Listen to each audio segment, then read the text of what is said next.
अस्सलाम वालेकुम grade 7 hope you all are doing good. हम पढ़ रहे थे चैप्टर नंबर 1 प्लांट सिस्टम, जिसमें हमने लास्ट टाइम पढ़ा था इम्पोर्टेंस ऑफ ट्रांसपायरेशन, और होप सो आप लोगों ने वो नीट कॉपी पे भी नोट डाउन कर लिया होगा। ठीक है, आज हम पढ़ेंगे effects of minerals on plant growth. Minerals वो माइक्रो न्यूट्रिएंट्स हैं जो कि हमें ज़्यादा अमाउंट में तो नहीं चाहिए होते, माइक्रो अमाउंट में चाहिए होते हैं। ठीक है, माइक्रो न्यूट्रिएंट्स हैं तो ये हमें स्मॉल अमाउंट में चाहिए। ठीक है, और इनके बहुत सारे फंक्शंस हैं। ठीक है, एनर्जी बनाता तो नहीं है, ये एनर्जी प्रोवाइड तो नहीं करता, लेकिन एनर्जी एक्सट्रैक्ट करने में बहुत इंपॉर्टेंट रोल प्ले करता है। हमारे जो बॉडी के दूसरे फंक्शंस हैं उनको असिस्ट कर रहा होता है, उनमें बहुत ज़्यादा इंपॉर्टेंट रोल प्ले कर रहा होता है। ठीक है, हमें मिनरल्स की बहुत सारी रिक्वायरमेंट होती है ना, हमारी बॉडी को डिफरेंट टाइप्स ऑफ मिनरल्स चाहिए होते हैं। ठीक है, इसी तरह प्लांट्स को भी डिफरेंट टाइप्स ऑफ मिनरल्स चाहिए होते हैं। जैसे हमें मिनरल्स चाहिए होती है अपनी ग्रोथ के लिए, अपनी लाइफ को मेंटेन करने के लिए, इसी तरह प्लांट्स को भी अपने फंक्शंस को मेंटेन करने के लिए, ग्रोथ के लिए, अपने डिफरेंट फंक्शंस परफॉर्म करने के लिए मिनरल्स की रिक्वायरमेंट होती है। ठीक है, अब हम देखेंगे कि कौन कौन से मिनरल्स प्लांट को रिक्वायर होते हैं, उनके फंक्शंस क्या हैं। अगर वो मिनरल्स प्लांट को अवेलेबल नहीं है तो उसके क्या साइड इफ़ेक्ट्स आते हैं, उससे उसकी क्या sign and symptoms plant show करता है। ठीक है, तो फर्स्ट जो मिनरल आइन है जो प्लांट को रिक्वायर है वो है नाइट्रेट्स। ठीक है, नाइट्रेट्स जो है वो नाइट्रोजनियस कंपाउंड बनाने में इंपॉर्टेंट रोल प्ले करता है। नाइट्रोजनियस कंपाउंड जो है उनका दूसरा नेम होता है प्रोटीन। तो इसका मतलब है कि नाइट्रेट्स प्रोटीन बनाने में अपना रोल प्ले करते हैं। ठीक है, और इसकी जो डेफिशिएंसी हो जाती है प्लांट में, अब प्रोटीन आपको पता है कि किस लिए रिक्वायर होती है, ग्रोथ के लिए। ठीक है, जैसे ह्यूमंस में प्रोटीन चाहिए होती है ग्रोथ के लिए, मसल बिल्डअप के लिए, इसी तरह जो प्रोटीन है वो प्लांट के लिए चाहिए होती है ग्रोथ के लिए, प्रॉपर ग्रोथ के लिए। ठीक है, अगर प्रोटीन नहीं है प्लांट के पास due to deficiency of nitrates, ठीक है, प्रोटीन नहीं बन रही नाइट्रेट्स की कमी की वजह से, तो उसके जो इफेक्ट शो होंगे, साइन और सिम्टम्स शो होंगे, वो है स्टंटेड ग्रोथ। ठीक है, प्लांट की जो है वो ग्रोथ रुकी रहेगी, बहुत जल्दी वो ग्रो नहीं करेगा। ठीक है, इसके अलावा जो है वो येल्विश ऑफ जो है वो लीव्स आ जाएगा। ठीक है, उसके लीव्स जो है वो टर्न इनटू येलो हो जाएगा, क्योंकि उनके लीव्स को जो है प्रोटीन रिक्वायर थी वो नहीं मिलती रहेगी उनको, तो वो डिके होने लग जाएंगे। ठीक है, तो जब वो डिके होंगे तो उनका कलर भी येलो हो जाएगा।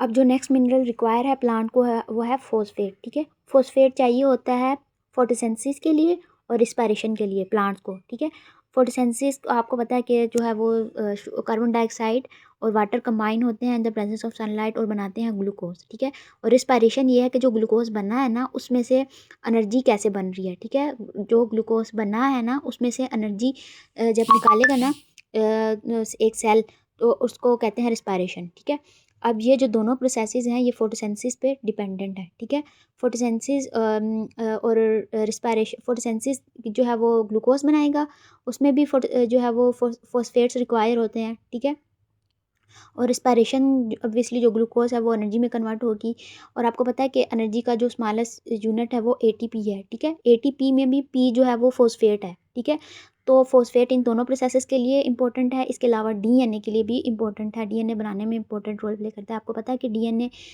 का क्या रोल है। डीएनए का बेसिक रोल ये है कि जो भी हम अपने पेरेंट्स से रिजेंबल करते हैं ना, इसी तरह जो भी एक बेबी प्लांट है वो बड़े प्लांट से रिजेंबल कर रहा है, तो वो इस डीएनए की वजह से उसमें सारी इन्फॉर्मेशन स्टोर होती है इस डीएनए में, और ये हमें बताता है कि हम अपने पेरेंट्स से कितना रिजेंबल कर रहे होते हैं। ठीक है, वो डीएनए वो भी उसमें भी फॉस्फेट शामिल है उसके बनाने में। ठीक है, तो फॉस्फेट के 3 बेसिक रोल्स है फोटोसिंथेसिस, रिस्पायरेशन और डीएनए बनाने में। ठीक है, जब अब ये फॉस्फेट अवेलेबल नहीं होगा प्लांट को, तो इसके इफेक्ट्स जो होंगे पुअर रूट ग्रोथ। ठीक है, जो पुअर रूट ग्रोथ होंगी, इसका जो है ये अफेक्ट होगा। इसके अलावा लीव्स जो है वो पर्पल हो जाएंगे। लीव्स पर्पल बेटा इसलिए होंगे कि जो जब रिस्पायरेशन नहीं होगी, फोटोसिंथेसिस नहीं होगी फॉस्फेट ना होने की वजह से, तो ग्लूकोज जो है वो जो बनी हुई है ना वो वहीं पर रहेगी, वो बिल्डअप होती रहेगी और एंथोसायनिन में कन्वर्ट हो जाएगी। एक कंपाउंड है, ठीक है, एंथोसायनिन में कन्वर्ट हो जाएगी। एंथोसायनिन लीव्स को जो है वो पर्पल कर देता है। ठीक है, तो फॉस्फेट की डेफिशिएंसी से लीव्स क्या हो जाएंगे, पर्पल हो जाएंगे, और नाइट्रेट्स की डेफिशिएंसी से लीव्स क्या हो जाएंगे, येलो हो जाएंगे।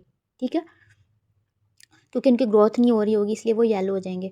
थर्ड जो मिनरल रिक्वायर है प्लांट्स को वो है पोटाशियम। ठीक है, पोटाशियम पोटेशियम जो है हमारी बॉडी में चाहिए होता है बोन्स बनाने में। ठीक है, एंजाइम की फंक्शनिंग के में इंपॉर्टेंट रोल प्ले करता है।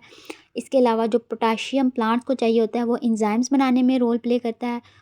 जो एंजाइम जो फोटोसिंथेसिस में यूज़ होते हैं ना, उनको बनाने में रोल प्ले कर रहा है और रिस्पायरेशन में अपना रोल प्ले कर रहा है। पोटेशियम जो है वो रिस्पायरेशन में एनर्जी ट्रांसपोर्ट के तौर पर इलेक्ट्रॉन ट्रांसपोर्ट के तौर पर एक्ट करता है। मतलब रिस्पायरेशन एक बहुत कम्प्लेक्स प्रोसेस है, लेकिन आप लोग ये माइंड में रख लें कि रिस्पायरेशन में जो पोटेशियम ये रोल प्ले कर रहा है कि इलेक्ट्रॉन को एक जगह से दूसरी जगह लेकर जाना होता है इसने, ठीक है, रिस्पायरेशन के प्रोसेस में।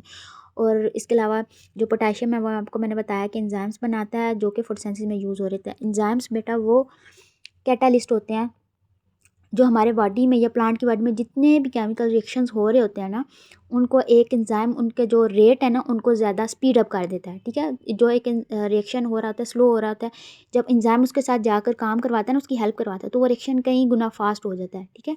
पोटेशियम की डेफिशिएंसी से जो फ्लावर्स और फ्रूट्स हैं उनकी पुअर ग्रोथ होगी क्योंकि एंजाइम्स नहीं होंगे, ठीक है। क्योंकि पोटेशियम की डेफिशिएंसी से एंजाइम्स भी नहीं होंगे और जो रेट ऑफ रिएक्शन है वो कम हो जाएगा। इसलिए जब रेट ऑफ रिएक्शन कम होगा तो वो ग्रोथ भी अफेक्ट होगी, इसीलिए फ्लावर्स और फ्रूट्स की जो है वो ग्रोथ अफेक्ट होगी।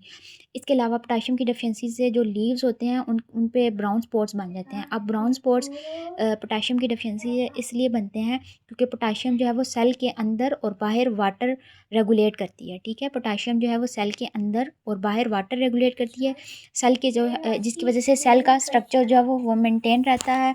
अगर जब पोटेशियम नहीं होगा तो वो वाटर बैलेंस मेंटेन नहीं रहेगा और सेल जो है वो प्लांट सेल हो या एनिमल सेल हो वो उसकी जो है वो डेथ स्टार्ट होने लग जाएगी। इस वजह से वो ब्राउन होने लग जाएगा। ब्राउन स्पॉट जो है वो कहीं कहीं प्लांट की लीव्स के ऊपर नज़र आने लग जाएंगे। फोर्थ मिनरल जो प्लांट को रिक्वायर है वो है मैग्नीशियम, ठीक है। मैग्नीशियम जो है वो क्लोरोफिल बनाने में अपना रोल प्ले करता है। क्लोरोफिल आपको पता है कि कैसा पिगमेंट है जो फोटोसिंथेसिस में अपना रोल प्ले कर रहा है, ठीक है। मैग्नीशियम जो है वो क्लोरोफिल जो है वो एक रिंग की फॉर्म में प्रेजेंट होता है जिसको पोरीफायरन रिंग कहते हैं, ठीक है। मैग्नीशियम उस पोरीफायरन रिंग के साथ बाइंड होता है, ठीक है। और मैग्नीशियम क्लोरोफिल की हेल्प कर रहा होता है कि वो लाइट एनर्जी को एब्जॉर्ब कर सके और फोटोसिंथेसिस का प्रोसेस जो है वो उसको कैरी ऑन कर सके, ठीक है। इसकी डेफिशिएंसी से होगा लीव जो है वो येलो हो जाएंगे, ठीक है, क्योंकि क्लोरोफिल नहीं होगा वो ग्रीन पिगमेंट नहीं बनेगा और लीव जो है वो येलो होना स्टार्ट हो जाएंगे।